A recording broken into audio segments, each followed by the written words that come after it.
Halo teman-teman, di video kali ini aku akan bahas tentang animation breakdown superhero landing. Sesuai sama yang aku bilang kemarin, aku bakal share workflow pengerjaanku itu kayak gimana sih. Karena ini adalah konsepnya superhero landing, which is ini adalah action ya adegannya. Jadi aku harus mikirin ketika action itu harus ada purpose-nya, harus ada tujuannya. Jangan sampai ketika kalian bikin adegan action tanpa ada tujuan. Untuk adegan action sendiri, sesimpel dia mau landingnya itu kayak gimana dulu. Apa yang pengen kalian show ke audience, apa yang pengen kalian tunjukin ke audience. Itu kalian harus pikirin dulu di awal. Kalau misalkan mau landing dan ya langsung landing ya silahkan, gak masalah. Tapi kalian harus tahu pemicunya apa, energinya di mana, gravitasinya seperti apa. Terus nanti ketika udah landing apakah perlu recovery atau enggak. Nah, recovery-nya seperti apa, reaksinya seperti apa, itu kalian harus mikirin hal-hal kayak itu. Dan itu adalah poin-poin yang selalu aku pikirin ketika aku mau animating apapun itu. Terus yang kedua adalah find a lot of reference dan analisis referensinya. Jadi aku pakai nggak cuma satu reference tapi banyak banget referensinya.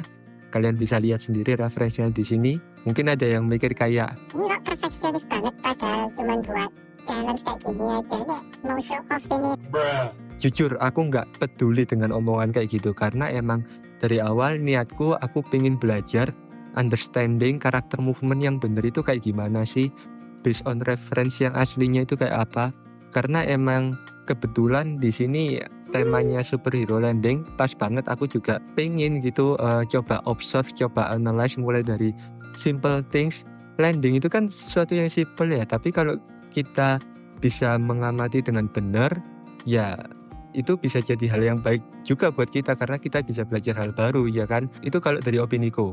Jadi menurutku buat teman-teman yang lain, ya semua orang pasti punya pilihan masing-masing. Tapi aku appreciate banget baik yang hanya ingin merayakan aja, ingin meramaikan, atau mungkin yang udah start untuk submit kayak gini-gini itu udah munculin minatnya. Itu aku appreciate banget karena memulai itu jauh lebih sulit. Jadi aku say thank you buat teman-teman udah ngeluangin waktunya bikin karya kayak gini. Terus aku juga say thank you buat Kobokan Animasi udah jadi wadah berkarya untuk kita semuanya. Dan aku harap ini bisa jadi hal yang konsisten supaya bisa ningkatin industri animasi di Indonesia. Oke?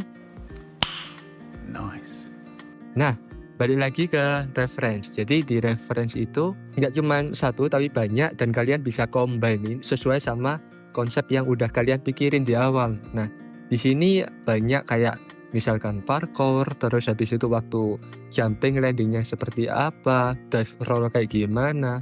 Aku sesuaiin semuanya sesuai sama kebutuhanku. Habis itu aku analyze. Ini arah chestnya kayak apa, arah hipsnya kayak gimana, kepalanya gimana, waktu landing bagian mana dulu, terus ini kakinya seperti apa. Itu semuanya aku analyze dari ya based on reality, karena animasi sendiri nggak jauh dari kehidupan nyata ya kan. Selanjutnya aku mulai bikin ritme sesuai alur gerakannya. Nah, bikin ritme ini aku mulai dari spare, dari bola dulu. Nah, aku animate tujuannya biar aku tahu ritmenya, biar tahu beatnya. Apakah ini timingnya monoton atau enggak. Itu semuanya aku mulai dari spare. Terus setelah itu aku mulai lanjut blocking. Nah, di tahap blocking ini saat bikin blocking kan bikin pose utamanya dulu nih. Nah, bikin pose utamanya dulu itu aku selalu animating 360 derajat. Dari tampak depan, samping, atas itu aku selalu usahain sebisa mungkin strong push. Kalian bisa cek di sini. Untuk acuan kameranya gimana? Nah, acuan kameranya kita bisa lihat seperti ini. Jadi pakai kamera utama aja karena ini mau mendekatkan karakternya. Jadi ya kameranya aku set kayak gini biar mencakup keseluruhan gerakannya.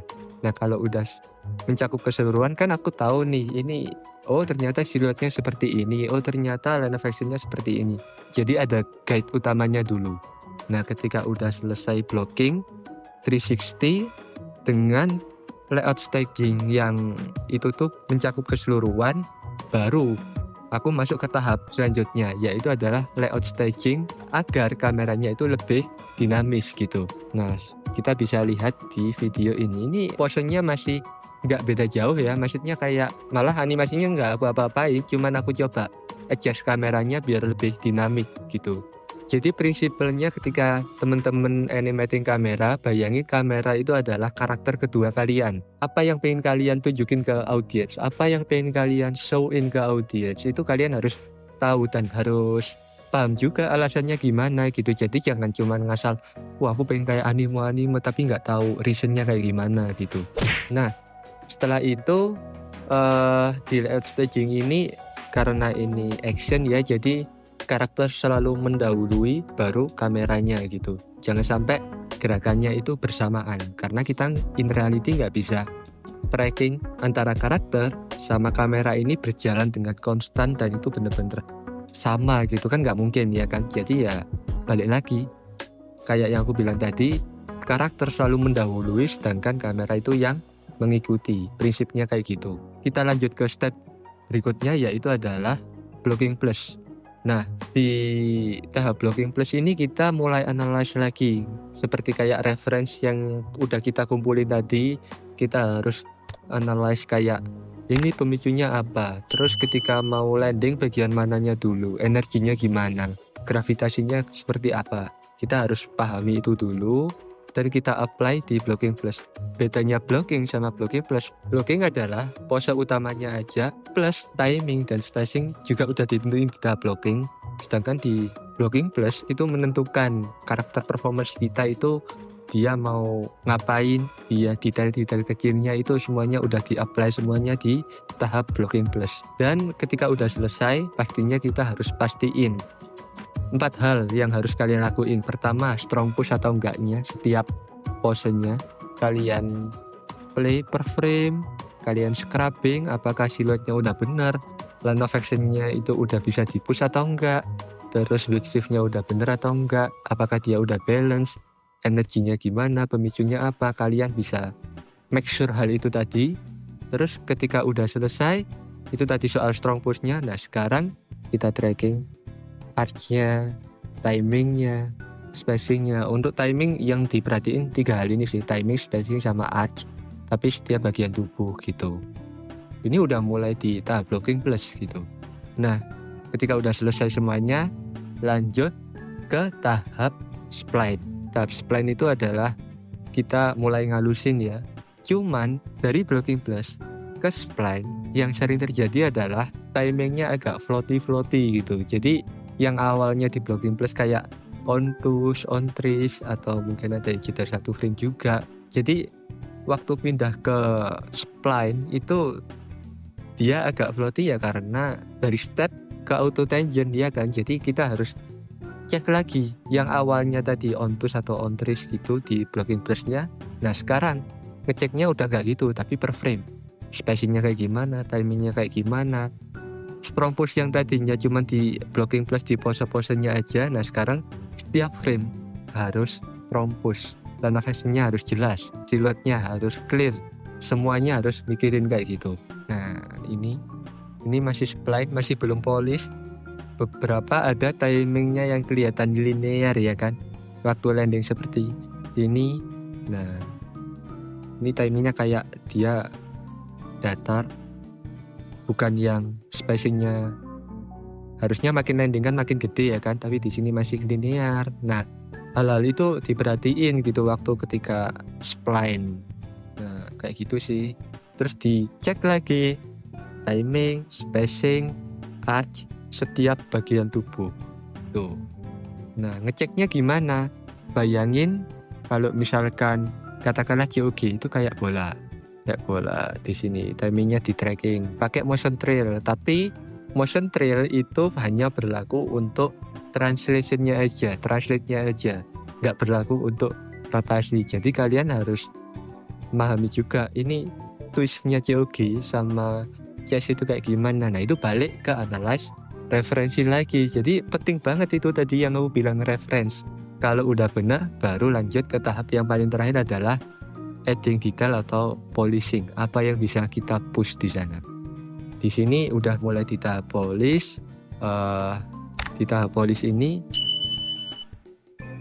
nah di sini kan perbedaannya bisa lebih kerasa kan waktu impactnya. Dia landingnya. Nah dari sini langsung gede ya kan, dia langsung impact gitu. Nah di tracking arch-nya, di tracking twistnya, rollnya, terus nanti ketika dia mau loncat ini seperti apa itu semuanya di tracking. Di sini juga kalau misalkan udah mulai polish, nambahin detail-detail juga. Bagian kukunya ini dia kebuka karena pastinya waktu dia step pasti melebar kan Kak ke race gitu, sama groundnya yang ini juga. Nah sekarang kita coba perhatiin bagian tangannya. Tangan ketika dia napak nggak mungkin langsung jadi tangan IKEA langsung diem, tapi ada namanya itu settle terus recovery. Jadi kayak gini, ini di bagian wristnya, di bagian pergelangannya, sedangkan di bagian fingernya dia menyebar. Nah itu aku apply. Nah di sini, nah ya kan ada recovery-nya. Ketika udah kayak gini, pundak turun, ya kan. Terus di sini aku tambahin kayak jiggle di bagian ototnya. Di sini ada juga. Perhatiin juga ketika udah landing, nggak mungkin kaki langsung stagnan diem, tapi ada jiggle-nya di bagian lututnya gitu. Karena dia gendut kan. Dan untuk di tahap polish, ini patokannya apa? Jawabannya nggak akan ada habisnya. Kalian bisa polish sampai kapanpun gitu. Tinggal ya yang penting sesuai sama kebutuhan kalian aja. Itu prinsip utamanya polish, kurang lebih kayak gitu. Dan ini adalah hasil akhirnya.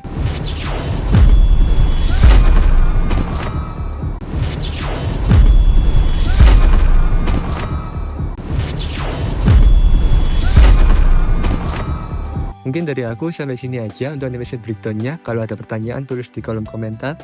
Thank you teman-teman udah nonton. See you in the next video. Bye bye.